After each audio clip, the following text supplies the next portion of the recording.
Have you ever seen this take place? I'll try this one.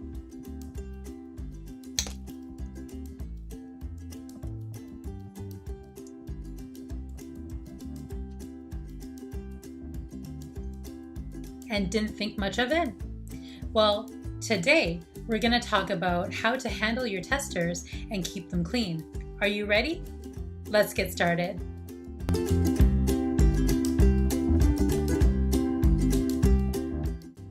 Hey guys, welcome back to my channel. Today we are talking about the dirt on demos and how to keep your testers clean. Now, the purpose of this video is not to shame anyone or make anyone feel bad about how they handle their testers if they do happen to use it directly on the skin. When you know better, you do better, and I'm just here to show you a few examples of how not to contaminate your testers. For most of us, we already know not to use the testers directly on the lips right from the tester tube, because then you would contaminate your wand and so contaminate your entire tube. However, more often than not, I've seen people swipe some stripes on the hand directly from the tube. Then when the customer chooses to try one on the lips, the distributor will then dispense the product onto a palette, pigment ring, or wax paper, and the customer has to use that on their lips with a disposable wand, but the tube is already compromised. They might say, well, I swabbed their hand with an alcohol wipe, and since LipSense has SD alcohol in it, it should be fine, right? Wrong. When you swab the skin with an alcohol wipe, it cleans the skin. And yes, the presence of SD alcohol in your LipSense tube can kill some bacteria, but that doesn't mean that you aren't still contaminating your tester stock. Let me explain. First, I'll explain the difference between sanitizing, disinfecting, and sterilizing. Sanitizing is essentially washing your hands. It doesn't really kill anything, but it stops some bacteria and viruses from staying on your skin. Disinfection kills some, but not all bacteria, viruses, fungi, and is not effective at all on spores. There are different levels of disinfection depending on what chemicals you're using: low, intermediate, and high level. Disinfectants are used for inanimate objects, whereas antiseptics are germicides that are used on the skin. Sterilization kills absolutely everything. Having said that, you cannot sterilize living skin tissue. It is just not possible. Alcohol is considered a low-level disinfection when used on inanimate objects and an antiseptic when used on the skin. This means that it kills some bacteria, fungi, and viruses, but not all, and not spores.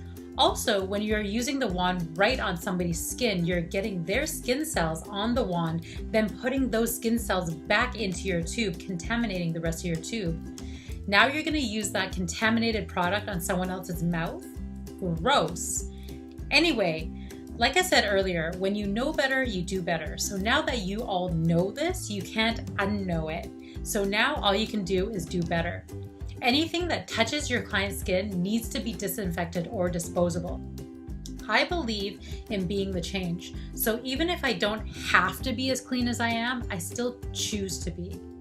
Okay, so now that I've explained to you why you should take the extra steps not to contaminate your stock, I'm going to show you how.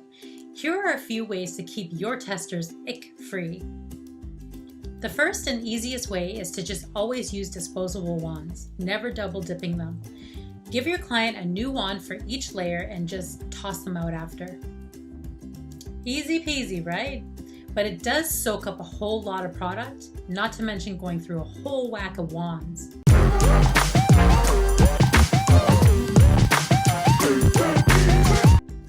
Another way is to use tinfoil, wax paper, parchment, a SeneGence blending palette, or even a business card.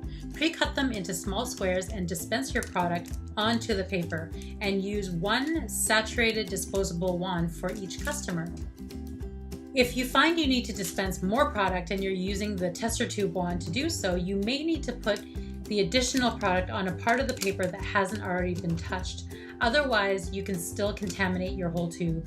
I find this method to be easy to do, but sometimes the LipSense dries way too quickly on the paper. One way to avoid that is to use these pigment rings.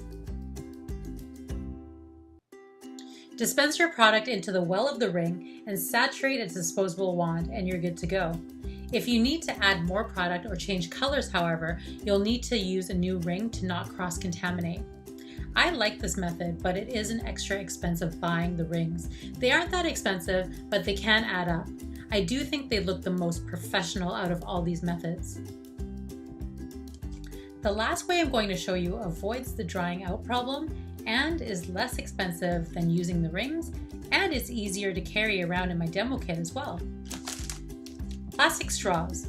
So I bought these plastic straws from a Japanese dollar store. It cost me $2 for 200.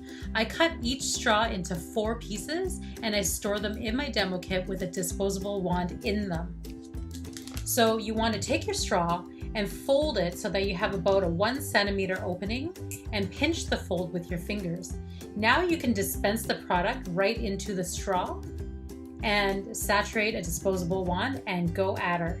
Sometimes I hold the straw for my client and sometimes I pass it to her to hold. When you need to re-dip, just squeeze the straw and the product will move to the top. So easy. So there you have it. 4 simple ways to keep your testers skin and bacteria free. Another thing that may or may not help you is using one of these little pipettes to draw up your product so that you can dispense it onto whatever you're using. I used it once or twice and it does save a little bit of time, but it's just one more thing to worry about and you can't really clean all the LipSense out of it.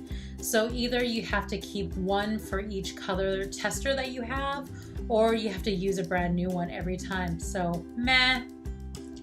Also, I've heard of people using different things as their palette, such as a small mirror or a ring palette or a small vial or even a spoon.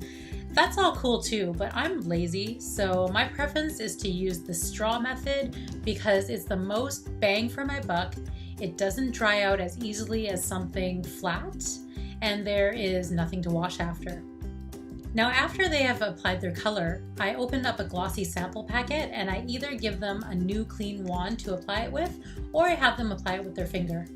I then put the rest of that sample into a little baggie and I staple it to my business card. That way they can use the rest of it throughout the day.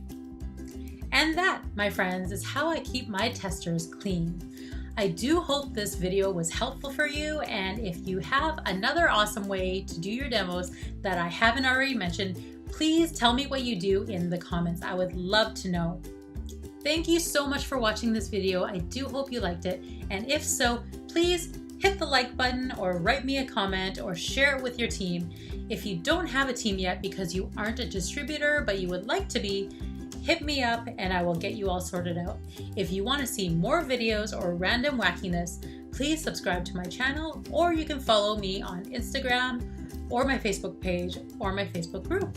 All of my handles are at Queen Bee Spa, QUEENBEESPA, except for my VIP Facebook group, which is Queen Bee Lip Love. Again, thank you so much for watching, and I will see you guys real soon. Bye! You could also follow me on @makeupthatworks.ca.